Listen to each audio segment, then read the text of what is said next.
মেঘ বরাবরই খুব অভিমানী, অল্পতেই কান্না করে দেয়। রাত 10টা বেজে গেছে, এখনো মুখ ফুলিয়ে রুমে বসে আছে মেয়েটা। সারাদিন খাওয়া নেই। তড়িঘড়ি করে তানভীর বাড়িতে ঢোকে। এসেই মাকে জিজ্ঞাসা করে, মেঘ খেয়েছে? হালিমা খান সহসা উত্তর দিলেন, সন্ধ্যার পর থেকে এত ডাকছি, দরজাই তো খুলছে না। তানভীর আর কথা বাড়ালো না, তড়িৎ গতিতে ছুটে গেল বোনের দরজার সামনে। প্রথমে আস্তে করে ডাকলো, মেঘের সাড়া নেই। আচমকা চোয়াল শক্ত করে এক প্রকার চিৎকার দিল, মেঘ, তুই এই মুহূর্তে দরজা না খুললে তোর কপালে শনি আছে বলে দিলাম। মেঘ শোয়া থেকে এক লাফে উঠে বসলো। কয়েক সেকেন্ডে দৌড়ে গিয়ে দরজাটা খুলল। চোখ তুলে তাকানোর সাহস নেই ভাইয়ের দিকে। আজ পর্যন্ত তানভীর মেঘের গায়ে হাত তুলেনি, শুধু ধমকই দেয়। কিন্তু ভাইয়াকে এক বিন্দু বিশ্বাস করে না মেঘ। কখন আবির ভাইয়ের মতো নাক মুখে মারবে থাপ্পড়, বিশ্বাস নেই। দরজা খুলতেই নরম স্বরে তানভীর বলল, খেতে চা। মেঘ তানভীরের এত নরম স্বর কোনোদিন শুনেনি। ভাবতেই পারছে না ভাইয়া তাকে এত ভালোবেসে খেতে বলছে। তানভীর বলল, খাওয়া শেষ হলে তোর ফোনটা দিস, তোকে একটা ফেসবুক আইডি খুলে দিব। তানভীরের এমন কথায় মেঘ আহাম্মক বনে গেল। তানভীর ভাই বরাবরই এরকম, নিজেই ছাড়বে, তারপর নিজেই আদর করবে। এটা সেটা কিনে আনবে মেঘের জন্য। কিন্তু আজকের বিষয়টা সম্পূর্ণ ভিন্ন। এত নরম সুর কখনো শোনেনি এর আগে। নিমেষে মনটা খুশিতে ভরে গেল মেঘের। খাবার টেবিলে বসে আপন মনে খাচ্ছে মেঘ। আজকে তার পছন্দের অনেক রেসিপি আছে, একটু একটু করে সব চেক করছে। কিন্তু রাগে ফুসফুস করছে মেঘের আম্মু হালিমা খান। হালিমা খান বললেন, সন্ধ্যা থেকে যে তোকে এতবার ডাকতে গেলাম, বের হলি না কেন? ঠিকই তো ভাইয়ের ভয়ে বের হয়ে আসলি, আমাকে কেন কষ্ট দেস? তোকে কে কি বলে 2 দিন পর পর না খেয়ে পড়ে থাকিস? কিছুদিন পরে যে অ্যাডমিশন, না খেলে পড়বি কিভাবে? আর না পড়লে ভর্তি হবি কিভাবে? তুই তো তোর ভাইয়ের মতো হচ্ছিস। সে সারাদিন ভণ্ডের মতো টুই টুই করে ঘুরে, আর তুইও এখন তার ভাব নিচ্ছিস। খেয়ে না খেয়ে রুমে পড়ে থাকিস। আর শোন, মেয়ে মানুষের এত রাগজেদ ভালো না। তোর এই রাগজেদ সামলানোর জন্য আমরা সারা জীবন তোর পাশে থাকবো না। এতটুকু বলতেই চোখ পড়ে ড্রয়িং রুমে দাঁড়ানো আবিরের দিকে। আবিরের চাউনিতে পরিষ্কার রুষ্টতা, শ্যামবর্ণের মুখমণ্ডল কালো দেখাচ্ছে। কড়া কণ্ঠে মামুনের দিকে তাকিয়ে প্রশ্ন করল, কি হয়েছে? পুরুষালী কণ্ঠে আঁতকে ওঠে মেঘ। হালিমা খান গলা নামিয়ে উত্তর দিল, খায় না ঠিক মতো, পড়াশোনা করে না, কি করব ওকে নিয়ে? আবির পূর্বের অভিব্যক্তি বজায় রেখে উত্তর দিল, ওকে কিছু বলো না, কাল থেকে মেঘ টাইম টু টাইম খাবে। একটু এদিক সেদিক হলে সেটা আমি দেখব। আবিরের কথায় খুশি হয়ে গেল হালিমা খান। কিন্তু মেঘ খুশি হবে নাকি ভয় পাবে তা বুঝে উঠতে পারল না। এত বছরে অভিমান করে মাঝে মাঝে না খেয়ে থাকলে তানভীর এসে ধমকে যা বুঝিয়ে খাওয়াতো, এখন সেই দায়িত্ব নিতে যাচ্ছে আরও একজন। দুজন মিলে মেঘকে শাসন করবে ভাবতেই মেঘের বুক কেঁপে ওঠে। আবার মনের মধ্যে অন্যরকম প্রশান্তিও কাজ করে মেঘের। আবির ভাইয়ের মূল্যবান সময়ের মধ্যে 5 মিনিট সময় যে মেঘকে নিয়ে ভাববে, এতেই খুশি লাগছে মেঘের। তৎক্ষণাৎ মনে হয়ে গেল তানভীর ভাইয়া বলেছে ফেসবুক আইডি খুলে দিবে। তাড়াতাড়ি খেয়ে রুমের দিকে ছুটল মেঘ। রুম থেকে ফোন নিয়ে ছুটে গেল তানভীর ভাইয়ার রুমে, কিন্তু তানভীর ভাইয়া রুমে নেই। কিছুক্ষণ অপেক্ষা করলো, কিন্তু কোথাও নেই। মোবাইল নিয়ে নিজের রুমে ঢুকতে যাবে, হঠাৎ শুনতে পেল তানভীরের কণ্ঠ, কিন্তু কোথায় আছে? বাধ্য হয়ে মেঘ জোরে ডাক দিল, ভাইয়া। তানভীর পাশের রুম থেকে উত্তর দিল, আবির ভাইয়ার রুমে আমি, আয়। আবির ভাই নামটা শুনেই মেঘের বুকটা হু হু করে ওঠে চিন্তায়। নিজেকে নিজে সাহস দেওয়ার চেষ্টা করলো। তারপর গুটি গুটি পায়ে হেঁটে দরজায় দাঁড়ালো। তানভীর বলল, ভেতরে আয়। মেঘ বলল, মোবাইলটা দিয়ে যাই, তুমি কাজ করো। তানভীর বলল, আরে ভেতরে আয়, বস তুই, তোকেও দরকার লাগবে। মেঘ আর কথা না বাড়িয়ে চুপচাপ খাটের কর্নারে বসলো। আবির নেই রুমে, ওয়াশরুমে আছে মনে হয়। তানভীর ফোন নিয়ে কী যেন করছে। তখনই ওয়াশরুম থেকে বের হলো আবির। মেঘের দৃষ্টি পড়ে সেখানে। একটা ছাই রঙের টি শার্ট আর একটা ব্ল্যাক ট্রাউজার, ভেজা চুলগুলো থেকে টপটপ করে পানি পড়ছে। শরীরের টি শার্টটা অনেকটাই ভিজে গেছে। মেঘ টেনে হিসড়ে দৃষ্টি নামিয়ে আনলো। মনে মনে ভাবছে, একটা মানুষ এত কিউট কিভাবে হয়? যদি পারতাম আমার পড়ার টেবিলে সাজিয়ে রাখতাম, সারাদিন পড়তাম আর দেখতাম, তাহলে আমার মন কখনোই খারাপ হতো না। লোকটা ফর্সা নন, শ্যামলা গায়ের রং, কিন্তু দেখতে মারাত্মক সুন্দর। সবচেয়ে মারাত্মক ওনার লুক, তাকানোর স্টাইল। উফ, যতবার দেখছি ততবারই নতুন করে ক্রাশ খাচ্ছি। আবির ভাই খাটের উপর পাশে মোবাইল হাতে নিয়ে বসেছেন। তানভীর ভাইয়া মোবাইলে ফেসবুক অপশনে ক্রিয়েট নিউ অ্যাকাউন্টে ঢুকতেই তানভীর ভাইয়ার ফোনে কল আসে। দাঁড়িয়ে পকেট থেকে ফোন বের করে রিসিভ করে কথা বলা শুরু করে। অমনি মেঘের মোবাইলটা আবিরের হাতে দিয়ে বলে, ভাইয়া তুমি ওর এই অ্যাকাউন্টটা খুলে দাও, আমার গুরুত্বপূর্ণ কল আসছে। এই বলে মোবাইল রেখে রুম থেকে বেরিয়ে চলে গেলেন। মেঘ বসে আছে চুপচাপ, মুখ তুলে তাকাতে সাহস পাচ্ছে না, বুকটা এখনও ধুকপুক করছে। আবির মেঘের মোবাইলে নিজের মতো করে ফেসবুক অ্যাকাউন্ট খুলছে। জন্ম তারিখ, সাল, নাম কিছু জিজ্ঞেস করার প্রয়োজন মনে করছে না উনি। সব কাজ শেষ করে ফোনটা এগিয়ে দিলেন মেঘের দিকে। তখনই রুমে ঢুকলো তানভীর। সহসা বলে উঠল, শেষ। এই বলে ফোনটা নিজের হাতে নিল। ফেসবুকে ঢুকে তানভীরের আইডিটা খুঁজে রিকোয়েস্ট পাঠালো। আবিরের দিকে তাকিয়ে বলল, ভাইয়া তোমাকে রিকোয়েস্ট দেই, অ্যাকসেপ্ট করো নাকি? আবির গম্ভীর কণ্ঠে বলল, আমায় রিকোয়েস্ট দিতে হবে না। তানভীর কথায় পাত্তা না দিয়ে কয়েক সেকেন্ড পর বলল, ভাইয়া তোমায় রিকোয়েস্ট পাঠিয়েছি, অ্যাকসেপ্ট করে নিও, না হলে আমার ছোট্ট বোনটা কষ্ট পাবে। আবির তীক্ষ্ণ দৃষ্টিতে তাকিয়ে আছে তানভীরের দিকে। মেঘ মনে মনে খুশি হলো ভাইয়ের কথায়। মেঘের তো কখনো সাহসই হতো না আবির ভাইকে রিকোয়েস্ট দেওয়ার বা অ্যাকসেপ্ট করার কথা বলার। তানভীর সেদিকে গুরুত্ব না দিয়ে মেঘের হাতে ফোন দিয়ে বলল, তুই এখন যা, আমি আর ভাইয়া অ্যাকসেপ্ট করে নিব। তুই কি করিস না করিস সব নজরে রাখবো কিন্তু। মেঘ কোনো কথা না বলে মাথা নিচু করেই রুমে চলে আসলো মোবাইল নিয়ে। মেঘ রুমে এসে বিছানায় শুয়ে ফেসবুকে ঢুকতেই নজরে পড়ল সাজ্জাদুল খান আবির অ্যাকসেপ্ট ইউর ফ্রেন্ড রিকোয়েস্ট। মেঘ শোয়া থেকে উঠে বসে। মেঘের খুশি দেখে কি, ফ্রেন্ড লিস্টে একমাত্র ফ্রেন্ড সেটা আবির ভাই। তার একটা স্ক্রিনশট রেখে দিল মেঘ। তার 5 মিনিট পর অ্যাকসেপ্ট করলো তানভীর ভাই। আবির ভাইয়ার আইডিতে ঢুকলো। প্রোফাইল পিকটা নতুন কেনা বাইকে বসা, একদম ওয়াও। কভার ফটো সবুজ ঘাসের মাঝে বাইকটা রাখা, তার সামনে বাইকে হেলান দিয়ে বসা আবির ভাই। ছবিটা ও মাই গড, ওয়াও। সবগুলো ছবি দেখে দেখে ডাউনলোড করছে মেয়ে। যত দেখছে ততই পাগল হয়ে যাচ্ছে মেয়েটা। মনে হয় পাবনা যেতে বেশি দিন লাগবে না। তারপর মোবাইল রেখে ঘুমানোর চেষ্টা করলো। চোখ বন্ধ করতে চোখের সামনে ভেসে আসছে একটার পর একটা স্টাইলিশ ছবি। কখন যেন ঘুমিয়ে পড়েছে মেয়েটা। আজ শনিবার, আবিরের অফিসে যাওয়ার দিন। সকাল সকাল উঠে শাওয়ার নিয়ে ফিটফাট হয়ে রেডি হয়ে পড়েছে আবির। 7:30 বাজে মাত্র। নিজের রুম থেকে বের হয়ে করিডোর দিয়ে দ্রুত হাঁটছে, হঠাৎ মেঘের দরজার সামনে এসে দাঁড়িয়ে দরজায় ডাক দেয়। দুবার ডাকতেই ঘুমন্ত মেঘ ঘুমে টলতে টলতে দরজা খোলে। সামনে দাঁড়িয়ে আছে আবির ভাই। নিজের চোখকে যেন বিশ্বাসই করতে পারছে না। প্রথমে ভেবেছে এটা স্বপ্ন, তারপর এদিক সেদিক তাকিয়ে বুঝলো এটা বাস্তব। আচমকা এইভাবে আবিরকে দাঁড়ানো দেখে ভ্যাবাচ্যাকা খেলো মেয়েটা। মেঘের চেহারায় নিদ্রিত ভাবটা লেপ্টে আছে এখনো। আবির পূর্ণ দৃষ্টিতে পরখ করলো অষ্টাদশী রাঙা মুখ বিবর, তারপর চোখ সরিয়ে নিয়ে বলল, 5 মিনিটের মধ্যে খেতে আয়। পুনরায় দ্রুতগতিতে হাঁটা দিল। আবিরের অযাচিত উপস্থিতি নাড়িয়ে দিয়েছে মেঘের মস্তিষ্ক। হঠাৎ মনে পড়ে গেল 5 মিনিটের নিচে যেতে হবে। তৎক্ষণাৎ ছুটল ওয়াশরুমে। 5 মিনিটের মধ্যে নিচে উপস্থিত হলো মেঘ। এই সময় মেঘকে খাবার টেবিলে দেখে অবাক হলো সকলে। 2 বছর যাবৎ মেয়েটা সকালে সবার সাথে খায় না। প্রাইভেট থাকলে আগে খায়, না হয় সবাই অফিস বা স্কুলে চলে গেলে তারপর খেয়ে কলেজে যায়। হালিমা খান ছুটে আসলেন মেয়ের দিকে। আয় আয় বস মা, কি খাবি বল। টেবিলের কাছে আসতেই দেখলো একটা চেয়ারই ফাঁকা আছে, সেটা আবার আবির ভাইয়ের বিপরীতে।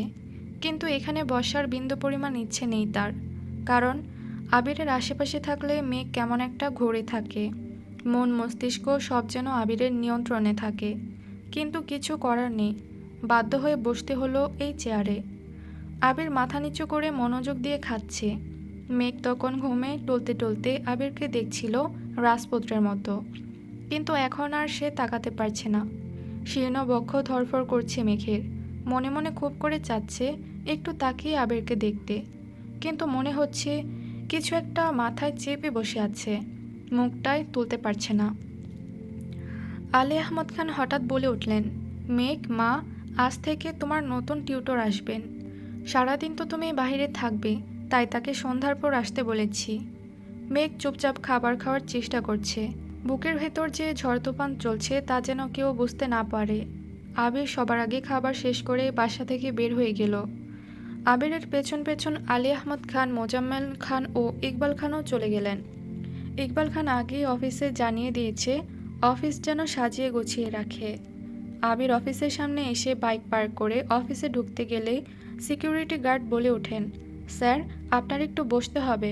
বড় স্যাররা না আসলে আপনি ভেতরে যেতে পারবেন না। আবিরের পায়ের রক্ত মাথায় উঠে যাচ্ছে। রেগে কটমট করতে করতে ওয়েটিং রুমে বসে আছে। 10 মিনিটের মধ্যেই অফিসে ঢুকলেন 3 ভাই। আবির তখনও বসেই আছে। কিছুক্ষণ পর সিকিউরিটি গার্ড এসে ডাকলেন, স্যার, আপনাকে ভেতরে যেতে বলেছে। আবির নির্ভীক ভঙ্গিতে হেঁটে ভেতরে চলে গেল। অফিসের ভেতরে ফুল দিয়ে সাজানো। ঢুকতেই সবাই হাততালি দিয়ে কংগ্রাচুলেশন জানাচ্ছে আবিরকে। দু একজন ছবি তোলায় ব্যস্ত। বাবা চাচা 3 জন আর আবির মিলে একটা কেকও কাটলো। 3 ভাইয়ের তো আজকে খুশির দিন। বংশের বড় ছেলে তাদের কোম্পানির হাল ধরতে যাচ্ছে। এর থেকে বড় পাওয়া আর কি আছে? তানভীরের মতে আবির যদি মুখের উপর বলে দিত আমি ব্যবসা সামলাবো না, তখন তো কিছুই করার ছিল না। আবির যেহেতু মেনে নিয়েছে, এতেই হবে। ঘণ্টাখানেক হলো আবির অফিসে এসেছে। এর মধ্যে চাচ্চু ইকবাল খান ভাতিজাকে সব কাজকর্ম বুঝিয়ে দিতে ব্যস্ত। অন্যদিকে আলী আহমদ খান এবং মোজাম্মেল খান আজ আড্ডায় মগ্ন। তাদের মাথা থেকে সব চাপ চলে গেছে। 2 ভাই মিলে চা খাচ্ছে, খুনসুটি করছে। এত বছরের ব্যবসায়িক জীবনের অবসানের সময় এসেছে এবার। সারাদিন আবিরের ব্যস্ততায় কাটে। প্রথম দিনের অফিস দায়িত্ব বুঝে নেওয়া বিশাল চাপ। মাঝখানে একবার সময় করে বাবা চাচাদের সাথে তোলা একটা ছবি ফেসবুকে শেয়ারও করেছিল। 6টায় বাসায় ফিরেছে আবির। সেই সোজা রুমে চলে গেছে। শাওয়ার নিয়ে রেস্ট নিচ্ছে। হয়তো ঘুমিয়ে পড়েছিল। দুঃস্বপ্নই দেখল কি না আচমকা উঠে বসলো বিছানায়। আবিরের চোখে মুখে উদ্বেগ স্পষ্ট। তড়িঘড়ি করে রুম থেকে বের হয়ে নিচে আসলো। পরিস্থিতি স্বাভাবিক। মালিহা খান এবং হালিমা খান কাজে ব্যস্ত। আদির আম্মু আদিকে নিয়ে পড়তে বসেছেন। মিমও হয়তো পড়ছে নিজের রুমে। কয়েক মুহূর্ত সোফায় বসে আবার উঠে রান্নাঘরের দিকে গেল। হালিমা খানের দিকে তাকিয়ে ঠান্ডা কণ্ঠে জিজ্ঞাসা করল, মেঘ কোথায় মামুনি? মেঘের টিউটর এসেছে, পড়ার ঘরে পড়াচ্ছে। আবির বলল, ও আচ্ছা, আমায় একটু কফি করে দিতে পারবে? হালিমা খান বলল, একটু অপেক্ষা করো বাবা, এখনই দিচ্ছি। আবির ছোটবেলা থেকেই নিজের মা মালিহা খানকে আম্মু, তানভীরের আম্মুকে মামনি আর আদির আম্মুকে কাকিয়া ডেকে অভ্যস্ত। এত বছরেও তার ডাকে পূর্বের ন্যায় মিষ্টতা মিশে আছে। সোফায় বসে কফি খাচ্ছে আর মোবাইল ঘাটাঘাটি করছে। 20 মিনিট পর পড়ার রুম থেকে বের হলো একটা ছেলে। বয়স হয়তো 22 থেকে 23 হবে। 5 ফুট 7 থেকে 8 ইঞ্চি হবে লম্বা, চোখে চশমা। হালিমা খানকে বলল, আন্টি আজ আসি, আবার কাল আসবো। হালিমা খানও হাসি মুখে বললেন, আচ্ছা ঠিক আছে। এদিকে আবিরের কোমলতা পাল্টে গেল, চটে গেল ভীষণ। সবেগে ঘুষি বসালো সোফার পাশের দেয়ালে। আবিরের চোখ আগুনের মতো লাল হয়ে গেছে। এক মুহূর্ত বসল না, সোজা উঠে ধপধপ করে সিঁড়ি দিয়ে উঠে নিজের রুমে চলে গেল। মনের উপর কারো হাত নেই। মনকে আমি যা বুঝবো, আমার মনও তাই বুঝবে। এই স্লোগান দিতে দিতে নিজেকে শক্ত করল মেঘ। আজকে সে ফজরের আজানের সময় উঠেছে। রাতে অ্যালার্ম দিয়ে ঘুমিয়েছিল। দিন যত যাচ্ছে পরীক্ষা তত কাছে আসছে। যেভাবেই হোক চান্স পেতে হবে। প্রথম টার্গেট মেডিকেল, দ্বিতীয় ঢাকা বিশ্ববিদ্যালয়। এজন্য সবই পড়তে হচ্ছে তাকে। নামাজ পড়তে বসেছে মেঘ। 7টা থেকে 7:30 পর্যন্ত পড়াশোনা করেছে। সকালে খালি পেটে বেশিক্ষণ থাকা কষ্টকর, তাছাড়া পড়াশোনা করলে আরও বেশি ক্ষুধা পায়। গতকাল সন্ধ্যায় খেয়েছিল, সারা রাত কিছু খায়নি। ক্ষুধায় চু চু করছে পেট। দৌড়ে নিচে গেল মেঘ। মেঘের দৌড় দেখে ভয় পেয়ে গেলেন হালিমা খান। উনিও রান্নাঘর থেকে ছুটলেন। হালিমা খান বললেন, কি হয়েছে তোর, এভাবে ছুটছিস কেন? মেঘ বলল, আমার খুব ক্ষুধা পাইছে আম্মু, তাড়াতাড়ি খেতে দাও।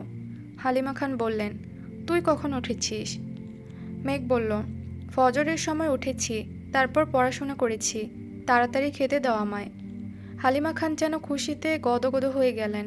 ওনার মেয়ে পড়াশোনায় মনোযোগ দিচ্ছেন, সাথে খাওয়া দাওয়াতেও। এ তো প্রতিটা মায়েরই প্রধান ইচ্ছে। উনি ছুটে গেলেন রান্নাঘরে। মেঘের পছন্দের সব খাবার হাজির করলেন মেয়ের সামনে। মেঘ ক্ষুধার তাড়নায় ছটফট খাবার শেষ করে নিজের রুমে চলে গেল। আজকে তার কোচিং প্রাইভেট কিছুই নেই। সন্ধ্যায় শুধু শাহরিয়ার ভাইয়া পড়াতে আসবেন। সারাদিনের একটা রুটিন করে নিল মেঘ। টার্গেট সেট করে পড়াশোনা করলে পড়াশোনা তাড়াতাড়ি এগোয়। এদিকে 8টার পর বাড়ির সবাই খেতে বসেছে। আবির একেবারে রেডি হয়ে নেমেছে। চেয়ার টেনে বসতে বসতে নজর পড়ে সামনের চেয়ারটা ফাঁকা।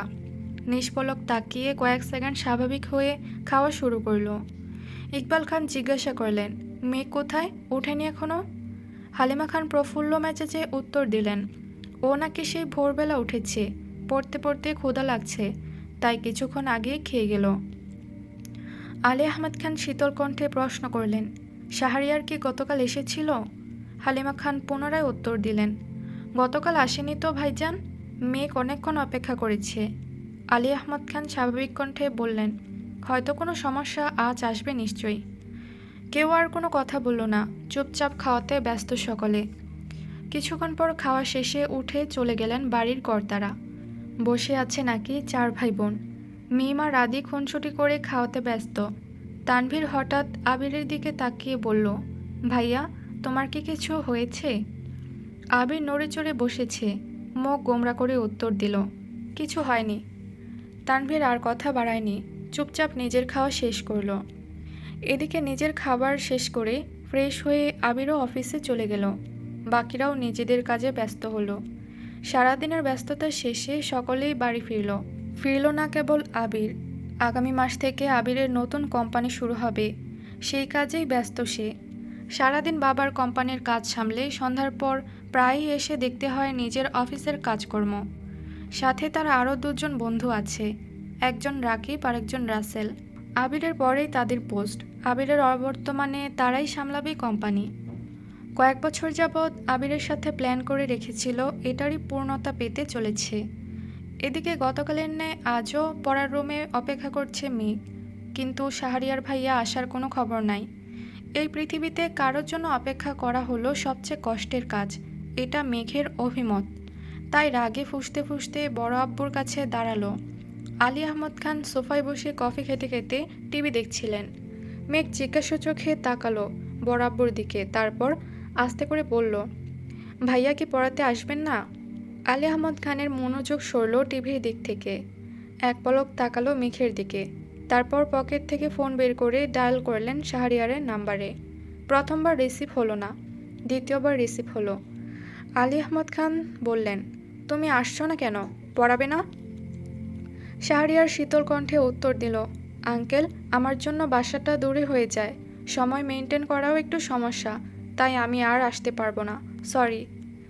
আলী আহমদ খান বললেন, তাহলে তুমি এই কথাটা প্রথম দিনেই জানাতে পারতে।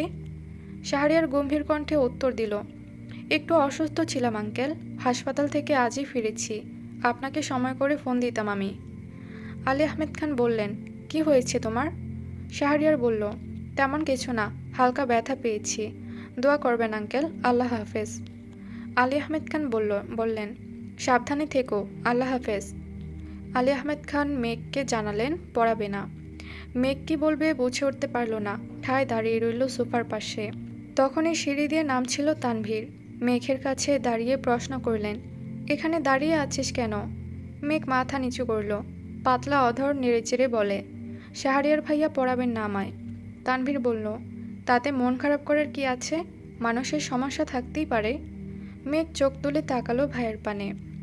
তানভীর বড় আব্বুর দিকে তাকিয়ে পুনরায় বলল, আমার একজন পরিচিত আপু আছে, উনিও ভালো পড়ান জানি, আপনি অনুমতি দিলে আমি কি কথা বলে দেখব? আলী আহমদ খান তানভীরের দিকে তীক্ষ্ণ দৃষ্টিতে তাকালেন। হয়তো মনে মনে ভাবলেন, যেই ছেলে জীবনে পড়াশোনাই করে না, সেই ছেলে আবার বোনের জন্য টিউটর খুঁজছে। মুখ ফুটে বললেন, দেখো, তোমার মতো গর্দভ হয় না যেন। তানভীর হাসি মুখে বলল, এবার 2-1 দিন পড়ার পর মেঘের যদি মনে হয় পড়বে, তাহলেই ফিক্সড করব। আলী আহমদ খান এবার যেন স্বস্তি পেলেন। সহজভাবেই বললেন, ঠিক আছে, কালকেই আসতে বলো তাহলে। তানভীর আর কথা না বাড়িয়ে চুপচাপ বের হয়ে গেল বাসা থেকে। মেঘও নিজের মতো বই খাতা নিয়ে রুমে চলে গেল। আজ মঙ্গলবার। মেঘ রেডি হয়ে একেবারে নিচে নামলো। ক্লাসের টাইম 30 মিনিট এগিয়ে দিয়েছে, তাই তাড়াতাড়ি করে যেতে হবে। খাবার টেবিলে বসে তাড়াহুড়োয় খাবার খাচ্ছে মেঘ। সামনের চেয়ার ফাঁকা, এতেই যেন মেঘে স্বস্তি কাজ করছে। রবিবারের ধমক খাওয়ার পর থেকে মেঘ ইচ্ছে করেই আবির ভাইয়ের থেকে দূরে দূরে থাকতে চায়। এদিকে আবির 8টার দিকে না খেয়ে অফিসে চলে গেছেন। নিজের অফিসে কাজ শেষ করে তারপর বাবার অফিসে যাবে। মেঘও খাওয়া শেষ করে কোচিংয়ের উদ্দেশ্যে রওনা দিল। 2টায় মেঘ কোচিং থেকে এসে ফ্রেশ হয়ে খেতে বসেছে। 2 লোকমা মুখে তুলতেই কারো পায়ের শব্দে ফিরে তাকায় মেঘ। আবির ভাই খাবারের টেবিলের দিকে আসছেন। মেঘ গলায় খাবার আটকে গেছে, গিলতে পারছে না মেয়েটা। কোনো রকমে পানি দিয়ে খাবারটা গিলল। এদিকে আবির বেসিন থেকে হাত ধুয়ে এসে মামুনিকে বলল খাবার দিতে। বসলো গিয়ে মেঘের বিপরীতে রাখা চেয়ারটাতে। মেঘের চিবুক নামলো গলায়, দৃষ্টি তার প্লেটের দিকে। মনে মনে আল্লাহ আল্লাহ করছে মেয়েটা। হাত পা কাঁপাকাঁপি শুরু হয়ে যাচ্ছে। 2 দিন পালিয়ে থেকেও লাভ হলো না। বারবার কানে বাজছে রবিবারে সেই কথাটা। এমন থাপ্পড় দেব যার দাগ 1 মাসেও যাবে না। কে চায় স্বেচ্ছায় মায়ের খেতে? কোনো রকমে খেয়ে সরে পড়লেই বাঁচে সে। খাওয়ার গতি বাড়ালো, নাকে মুখে খাবার ঢোকাচ্ছে মেঘ। আবির ক্ষিপ্ত দৃষ্টিতে তাকালো মেঘের দিকে। গম্ভীর গলায় কপাল কুঁচকে বলল, কি হয়েছে তোর? মেঘের নিঃশ্বাস আটকে আছে, গলা শুকিয়ে কাঠ। সারা শরীরের কম্পনের মাত্রা তীব্র হলো, এজন্য কথা বের হচ্ছে না মুখ দিয়ে। কিন্তু আজ তাকে বলতে হবে। হিটলারের মুখোমুখি হতে হবে তাকে। নিজেকে নিজে সাহস দিল। মেঘের সরল স্বীকারোক্তি, কিছু হয়নি আমার। আবির কিছু বলতে গিয়েও গিলে ফেলল কথাটা। এর মধ্যে হালিমা খান আবিরের খাবার নিয়ে এসেছেন। আবির খাওয়ায় মনোযোগ দিলেন। হালিমা খান আবিরকে উদ্দেশ্য করে বললেন, সকালে কিছু খেয়েছিলি বাবা? আবির গুরুভার কণ্ঠে উত্তর দিল, খাইনি। হালিমা খান কিছুটা চিন্তিত কণ্ঠে বললেন, সকালে খেয়ে গেলেই পারতিস, একটু দেরি হলে না হয় হতো। আবির কোনো উত্তর দিল না। মেঘ মনে মনে ভাবছে, আমায় যে লোক হুমকি দেয় ঠিকমতো খেতে হবে, সে নিজে যখন না খেয়ে থাকে তখন তাকে কেন কেউ ধমক দেয় না? সব দোষ এই মেঘের। থাকবই না এই বাড়িতে। উঠতে চায় টেবিল থেকে, তৎক্ষণাৎ চোখ পড়ে আবির ভাইয়ের দিকে। আবির মাথা নিচু করে খাচ্ছে। এখন উঠতে গেলেই নিশ্চয়ই ধমক দিয়ে দিয়ে আবার বসাবেন। কে জানে আবার থাপ্পড়ে না মারেন কিনা। এইসব ভেবে মেঘ আবার বসে দ্রুত গতিতে খাওয়া শুরু করে। আবির ভাই রাগে এক প্রকার চিৎকার দিয়ে উঠলেন, একটা থাপ্পড় দিব তোকে, এভাবে খাচ্ছিস কেন? মেঘ থমকে গেল। ধমক খেয়ে চোখ টলমল করছে তার। মুখের ভাতগুলো কোনো রকমে গিলল। মনে মনে ভাবল, আমাকে থাপ্পড় দেওয়ার এত ইচ্ছে আপনার? আবিরের থাপ্পড়ের ভয়ে 2 দিন যাবৎ খাবার টেবিলে সবার সাথে খায় না মেয়েটা। কে জানতো এই দুপুরবেলা আবির ভাই অফিস থেকে বাসায় চলে আসবে? জানলে হয়তো আগে খেয়ে নিত, না হয় আবির ভাই খাওয়ার পর খেতে আসতো। কেন এই মানুষটা তার সামনে আসে? কেনই বা এত রাগ দেখায় ভেবে পায় না মেঘ। হঠাৎ মনে পড়ে যায় ঘুম থেকে উঠে বলা স্লোগানটা। মনের উপর কারো হাত নেই, মেঘ ভয় পাবে না আবিরকে। তারপর স্বাভাবিকভাবে প্লেটের ভাতগুলো শেষ করে হাত ধুয়ে সিঁড়ির দিকে যেতে নেয়। সোফার কাছে পর্যন্ত যেতেই মিম আর আদি দৌড়ে এসে জাপটে ধরে মেঘকে। আকস্মিক ঘটনায় কিছুটা ঘাবড়ে গেল মেঘ। তারপর স্বাভাবিক কণ্ঠে বলল, কি হয়েছে তোদের? মিম ফিসফিস করে মেঘকে বলল, আপু প্লিজ আবির ভাইয়াকে বলো না আমাদের নিয়ে বাইকে ঘুরতে। কখনো বাইকে উঠিনি, প্লিজ বলবা। মেঘ কোনো কিছু না ভেবেই বলল, আমি বলতে পারবো না। আদি বলল, প্লিজ প্লিজ প্লিজ আপু, আমরা বলার সাহস পাচ্ছি না, প্লিজ তুমি একটু বলো না প্লিজ। মেঘ আবারও গম্ভীর কণ্ঠে জবাব দিল, আমি পারবো না বলতে। তোদের ঘুরতে ইচ্ছে করে তোরা বল। মেঘ মনে মনে ভাবছে, তোরাই সুখে আছিস, আমাকে তো উঠতে বসতে মারার হুমকি দিচ্ছে। আমি এবার তা বললে নিশ্চয়ই এখনই খাবো থাপ্পড়টা। আবিরের খাওয়া শেষ এদিকে আসতে দেখে মেঘ চাইল সে তাড়াতাড়ি রুমে চলে যাবে, কিন্তু আদি আর মিম আরও করুণ স্বরে বলছে, প্লিজ তুমি বলো না। এবার মেঘ রেগে কটমট করে বলে, আমি বললাম তো পারবো না। মিম আর আদি যেন চুপসে গেল। মেঘ আর এক মুহূর্ত দাঁড়ালো না, সিঁড়ি দিয়ে ওঠায় ব্যস্ত। আবির বিষয়টা লক্ষ্য করেছে। আবির আদিকে জিজ্ঞাসা করে, কাকে কি বলতে বলছিস ওকে? মিম শ্বাস টেনে সাহস নিয়ে বলল, ভাইয়া আমাদের আপনার বাইকে নিয়ে ঘোরাবেন প্লিজ। মেঘ সিঁড়িতে উঠতে উঠতে ফিসফিস করে বলছে, হিটলার নেবে বাইকে তোদের, সেগড়ে বালি। আবির কণ্ঠ 3 গুণ ভারী করে উত্তর দিল, আমার বাইকে কাউকে ওঠাবো না। কিছুদিন পর তানভীরকে বাইক কিনে দিব, তখনও তোদের নিয়ে ঘুরবে। আদি অকস্মাৎ প্রশ্ন করে বসল, তুমি তানভীর ভাইয়াকে নিয়ে ঘুরো না? আবির এবার স্বাভাবিক কণ্ঠেই বলল, এখনও তানভীর আমার বাইকে ওঠেনি, তবে ভবিষ্যতে উঠতে পারে। ওর সাথে তোদের কি সম্পর্ক? মিম আর আদি বোবা হয়ে রইল। মেঘের কথা ফলে যাওয়াতে নিজেকে নিয়ে গর্ব করতে করতে রুমের দিকে যাচ্ছে আর ভাবছে, দুই ভাইয়ের গলায় গলায় সম্পর্ক, অথচ বাইকে ওঠার পারমিশন দেয়নি। ছি! সহসা অভিব্যক্তি পাল্টালো মুখের। বিড়বিড় করে বলল, হিটলারের থেকে ভালো আর কি আশা করা যায়? রুমে গিয়ে সোজা শুয়ে পড়ল মেঘ। ফোনটা হাতে নিল। এই 2 থেকে 3 দিনে একবারের জন্য ফেসবুকে ঢোকেনি সে। মন খারাপ কাটাতে ঢুকলো ফেসবুকে। কিছুক্ষণ ঘোরাঘুরির পর একটা পোস্ট সামনে আসে। একদিন আগে আবির ভাই ফেসবুকে একটা অসম্ভব সুন্দর ছবি আপলোড দিয়েছেন। সাথে ছোট করে ক্যাপশন লিখেছেন, শূন্যতা আমায় ঘিরে আছে আর আমি ঘিরে আছি মোহে। মেঘ ছবিটা দেখে যতটা খুশি হলো, তার থেকে বেশি চিন্তিত হলো ক্যাপশনে কি বুঝিয়েছেন উনি তা ভাবতে। সে ক্যাপশন বোঝার চেষ্টায় মগ্ন হলো। উনি কি তাহলে সত্যি কারোর সাথে রিলেশনে আছেন? তৎক্ষণাৎ উত্তর আসলো মনের ভেতর থেকে, উনি প্রেম করলে তোর কি? তোরে যে উঠতে বসতে থাপ্পড় দেওয়ার ভয় দেখায়, তোর লজ্জা করে না এই হিটলারকে নিয়ে ভাবতে? সঙ্গে সঙ্গে ডাটা অফ করে ফোন রেখে দিল মেঘ। সত্যিই তো, সে তো আবির ভাইয়ের ওপর রেগে আছে, তাহলে আবার আবির ভাইকে নিয়ে ভাবছে কেন? এদিকে আবির ভাই রুমে এসে 5 থেকে 10 মিনিট রেস্ট নিয়ে নিজের ল্যাপটপ আর কিছু কাগজপত্র নিয়ে বেরিয়ে পড়েছে। সন্ধ্যায় মেঘের নতুন টিউটর এসেছে। বয়স তো বেশি না, ঢাকা বিশ্ববিদ্যালয়ে ফিজিক্সে পড়াশোনা করেছেন, এবার 3য় বর্ষে আছেন। দেখতে মাশাল্লাহ অনেক সুন্দরী, গোলগাল চেহারা, বোরকা পরে হিজাব পরে এসেছেন। গুছিয়ে কথা বলেন, সুন্দর করে বুঝিয়ে পড়িয়েছেন মেঘকে। মেঘ যেন পড়ার থেকেও বেশি মুগ্ধ হয়েছে ওনার কথার স্টাইলে। ওনার নাম জান্নাত। মেঘের ওনাকে এতই ভালো লেগেছে যে 2 দিন পড়া পর্যন্ত অপেক্ষা করতে পারল না। জান্নাত আপু চলে যাওয়ার সঙ্গে সঙ্গে ছুটে গেলেন বড় আব্বুর কাছে। জানালেন ওনার কাছেই পড়বে সে। আলী আহমদ খান যেন কিছুটা নিশ্চিত হলেন। তারপর মেঘকে বললেন, কখনো যদি মনে হয় তোমার পড়ার ঘাটতি হচ্ছে, তাহলে আমি নতুন টিউটর আনবো, তুমি চিন্তা করো না, পড়াশোনায় মনোযোগ দাও। মেঘ ঠিক আছে বলে নিজের রুমে চলে গেল। রাতে সবাই একসাথে খাওয়া দাওয়া করলো, কিন্তু আবির নেই। ইদানিং আবির অফিস শেষ করে নিজের নতুন অফিসে চলে যায়। ওখানে সব গোছানো, প্ল্যানিং করা, এসব নিয়ে ব্যস্ত থাকে। রাত 11টার আগে ফিরেই না। কেউ অপেক্ষাও করে না তার জন্য, কারণ আবিরের কড়া নির্দেশ, আমার জন্য কেউ অপেক্ষা করলে আমি আর ফিরবই না।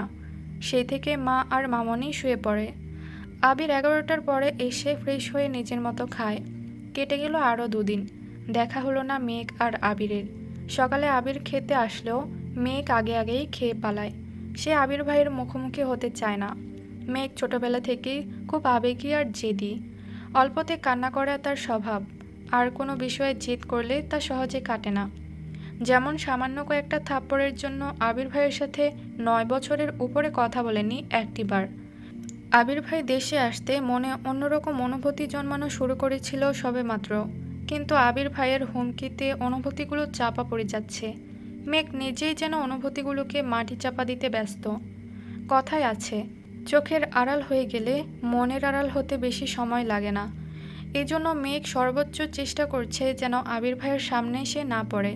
সবাই টেবিলে বসায়, আগেই সে খেয়ে নিজের রুমে চলে যায়। আবির ভাই অফিসে গেলে সে কোচিংয়ের জন্য বের হয়। দুপুরে আবির ভাই থাকে না বলে একটু রিল্যাক্সে খেতে পারে। রাতেও জান্নাত আপু পড়িয়ে যায় 7টা 30 নাগাদ, তখনই খেয়ে রুমে চলে যায়। তখন তো আবির ভাই ফিরেই না, দেখা হবে কিভাবে? সেই রবিবার থেকে মেঘ পালিয়ে বেড়াচ্ছে। আজ বৃহস্পতিবার রাত। মেঘ নিজের পড়া শেষ করে শুয়ে মোবাইলটা হাতে নিয়েছে। আবির ভাইয়ের কথা খুব মনে হচ্ছে তার, তাই আবির ভাইয়ের আইডিতে ঢুকলো, কিন্তু কোনো আপডেট নেই। মনের ভেতরটা কেমন জানি মোচড় দিল মেঘের। মঙ্গলবার দুপুরে খেতে বসেছিল একসাথে, তারপর আর দেখায়নি সে। মেঘের খুব ইচ্ছে করছে আবির ভাইয়াকে দেখার, মনকে কোনোভাবেই শান্ত করতে পারছে না। মনের জোরগুলো নিস্তেজ হয়ে পড়েছে। অনেকক্ষণ মনকে বুঝিয়ে ব্যর্থ হলো, তাই রুম থেকে বের হয়ে গুটি গুটি পায়ে এগিয়েছে আবির ভাইয়ের রুমের দিকে। রাত তখন 11টার উপরে। ড্রয়িং রুমে একটা হালকা আলোর বাল্ব জ্বলছে। পুরো বাড়ি অন্ধকার। মেঘ আবির ভাইয়ের রুমের সামনে দাঁড়ালো। দরজা চাপানো। আস্তে করে ধাক্কা দিল মেঘ। চেক করতে চাইলো খোলা কি বন্ধ। মেঘের হালকা ধাক্কাতেই খুলে গেল দরজা। কিছুটা ঘাবড়ে গেল মেঘ। যদি আবির ভাই রুমে থাকেন তাহলে আজ থাপ্পড় নিশ্চিত। তাই দুগালে হাত দিয়ে আস্তে করে উকি দিল রুমে। রুমের বারান্দায় বাল্ব জ্বলছে। সেটার আলোয় রুমে আসছে। মোটামুটি আলোকিত হয়ে আছে রুমটা। আবির ভাই কোথাও নেই। বিছানা টানটান করে পাতানো। টেবিলে বই খাতা কাগজপত্র এলোমেলো, সাথে একটা ল্যাপটপের আলো জ্বলছে। চেয়ারের উপর 2-3টা কাপড় এলোমেলো হয়ে পড়ে আছে। ছেলেদের রুম সচরাচর যেমন হয়। মেঘ মনে মনে ভাবছে, আবির ভাই কি এখনো ফেরেনি? নিজের রুমের দিকে ফিরে এক কদম এগোতেই কানে ভেসে আসে গানের সুর। দাঁড়িয়ে পড়ল মেঘ। মনে মনে ভাবছে, গান কে গাইছে? আবির ভাই নয় তো? আবারও ঘুরে গুটি গুটি পায়ে এগিয়ে গেল সিঁড়ির কাছে। মেঘ এই জীবনে কোনোদিন সন্ধ্যার পর ছাদে যায়নি। সবাই গেলেও যায় না। ওর ভয় লাগে। সন্ধ্যাবেলা নাকি ছাদে তানারা ঘুরে বেড়ায়। সারা রাত ছাদেই থাকেন। এ ভয়ে ছাদে পা বাড়ে না। সিঁড়ির নিচে থমকে দাঁড়ায় মেঘ। এই গান কি তানারা গাইছেন? আমাকে আকৃষ্ট করে নেওয়ার জন্য? যাবে কি যাবে না এটাই ভাবছে মেঘ। বুকে সাহস নিয়ে 2 কদম এগিয়েছে মেঘ। একটু উকি দিয়ে দেখলো ছাদের দিকে।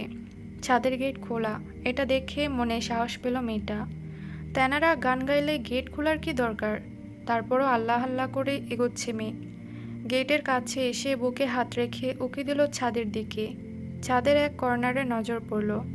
চেয়ারের উপর হেলান দিয়ে বসে আছে কেউ একজন। চাঁদের উপর থেকে মেঘ সরে যেতেই স্পষ্ট বোঝা গেল এটা আবির ভাই। মেঘ নিস্তব্ধ হয়ে দাঁড়িয়ে পড়ল। এত রাতে আবির ভাই ছাদে কি করেন? কৌতূহল হলো মেঘের। আগে কি গান গেয়েছে তা মেঘ বুঝতে পারেনি। নিচে থেকে শুধু সুরটাই শুনেছে। এখন আবির ভাই নীরব। কয়েক মুহূর্ত পর আবির ভাই আবার শুরু করলো।